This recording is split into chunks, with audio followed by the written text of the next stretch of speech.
Hey guys, welcome to another party pack hack where I'll be showing you how to make paper bunting out of the paper plates that we have on our site from Loom Partyware. So really quick, something that the kids can help out with and very easy. I'm going to show you how. All you're going to need is paper plates. If you don't have these particular ones, maybe you have our blue ones.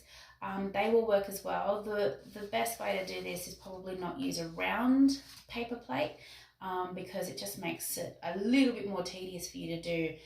This 10 sides, I think, is called a dectagon. If anyone knows, let me know. Will make your job a lot easier and you'll get 10 pieces out of each plate. So I've got the pink and I've got the pink with peach and the foil. I don't know if you can see that.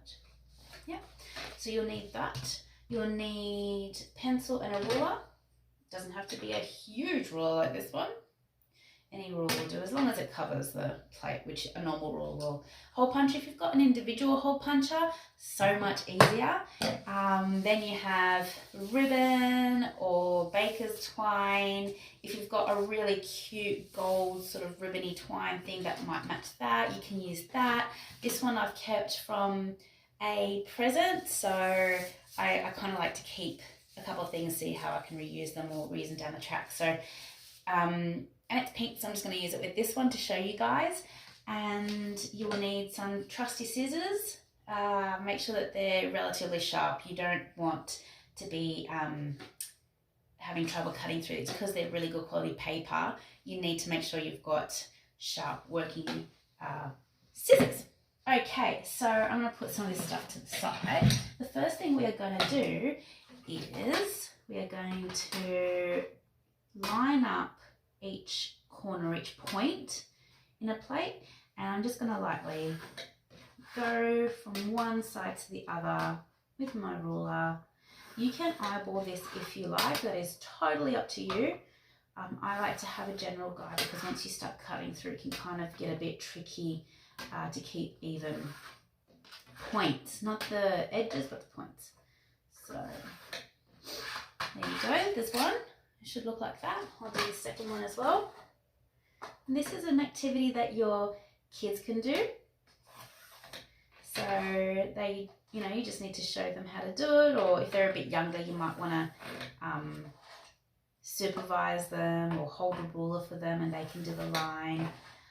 But I find that when the kids get involved, and I'm sure most of you probably do as well, that they really enjoy it. They like being a part of organising the party, and it makes them feel fun, and it's not just about the party but all that organising and putting things together and that kind of arty crafty stuff. So anyway, that took me no time at all.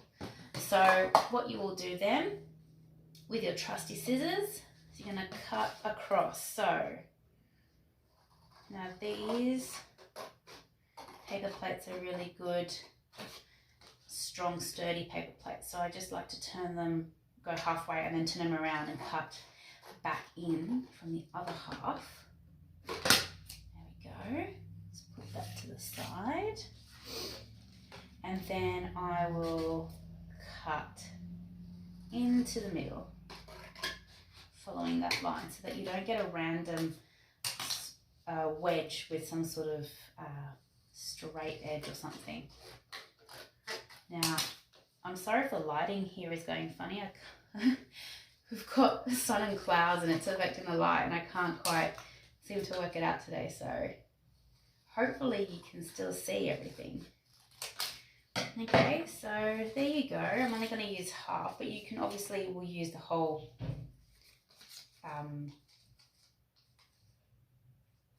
whole paper plate, but you get really great wedges and you don't have to measure or get them so even because it's already half done with you. That's the advantage of using these types of plates rather than just a round plate. So I'm going to do the same thing with the small one. So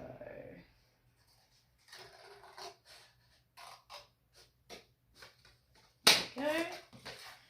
Put that to the side, and again I'm going to cut to the middle using my guides. Again, depending on the ages of your kids and whether you're happy with them to be playing with scissors or using scissors, they can cut this. I would recommend that the smaller plate, maybe leave it for the older kids with stronger hands, because it is quite a tough little paper plate, and smaller hands might have a bit of trouble with that. So there you go. So we've got small and big. And what we're going to do now is we're going to do 2 holes. Don't do the mistake that sometimes I do, because I'm just either zoned out, and you do 1 hole, because that will just not make it sit properly. So here we go. We've got our hole puncher. Now I'm going to turn it this way. Now I don't know if you can see, there's this, there is this line at the back here that helps you sort of keep your bunting straight, and what we want to do is make sure it's lined up there. Whoops, one edge to that side, and that just helps to make them stay even on the string or ribbon. So I'm just going to do the same again here. Oops, that didn't cut through properly. There we go. And you're going to keep going for each of them. So again, another thing that your kiddies can help with, which, you know, I used to always love helping mum with stuff, and anything crafty I used to really dive into, but I find that, you know, if you're happy to let your kids go ahead with this, and it gives you some time to get on with some of the other stuff of preparing the party, whether it's just making the food or even putting the food out, or doing other stuff that the kids can't do because they might be too young, but it gives them something to do, and they get to maybe appreciate how many things have to get done for a party. So I don't know. Anyway, that is done, and again, that did not take much time at all. So you will have, you see that you've got 2 holes there. Good. Now you can put these however you want. You can do 2 big, 2 small, 1 big, 1 small. I'm just going to do 1 and 1. Get my ribbon out. I recommend starting with at least a meter, 20 meter and a half probably, especially if you're using the whole plate to do that. Now what I like to do is I'll start going into the bunting. I'll start with a bigger one. Give yourself a little bit of room. That's tied itself in a knot. Very clever. Okay, and then I'm going to loop it from the front and pull it out from behind. Okay, and there you go. You've got that. Now you can follow that same pattern going in the front back, or if you don't want to have the ribbon so visible, you can go in from the front, which I'll do with the little one. Because it's small, I don't want the ribbon to hide all those cute little foils. And you're going to go back from the back, out. Again, a really nice activity for your kids to do, especially the smaller ones. This is something that you don't have to worry about them getting icky with sticky tape or glue. And you can space that out. See, because we're not sticking it down with sticky tape, you can make that longer or shorter, however you like. And so we're going to just continue that, going same pattern. I'll go, whoops, same pattern means going from the back and into the front. There we go. And then I'm just going to pull that along until I'm relatively happy.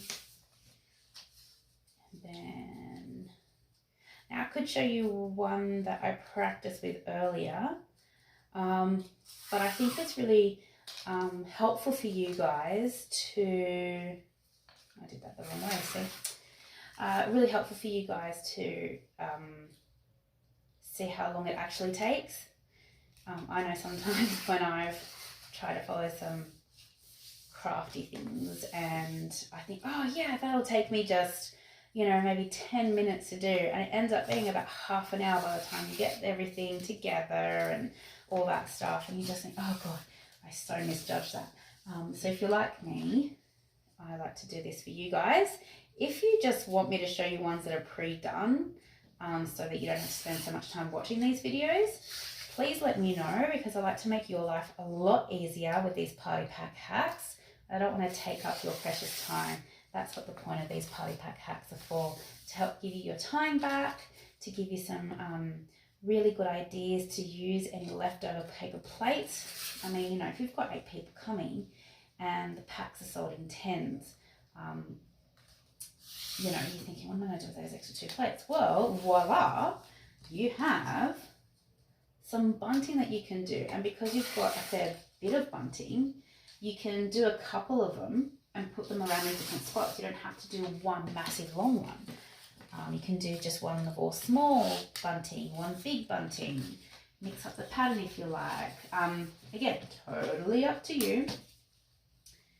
And I'm nearly finished, so that hasn't taken too much time at all. Now,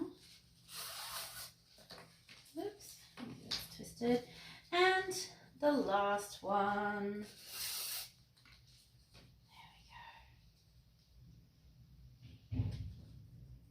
I don't know if you can hear, but it's been really windy here today, and I swear to God the other night I felt like there was a tornado hitting the house, but that's a totally non-party related story.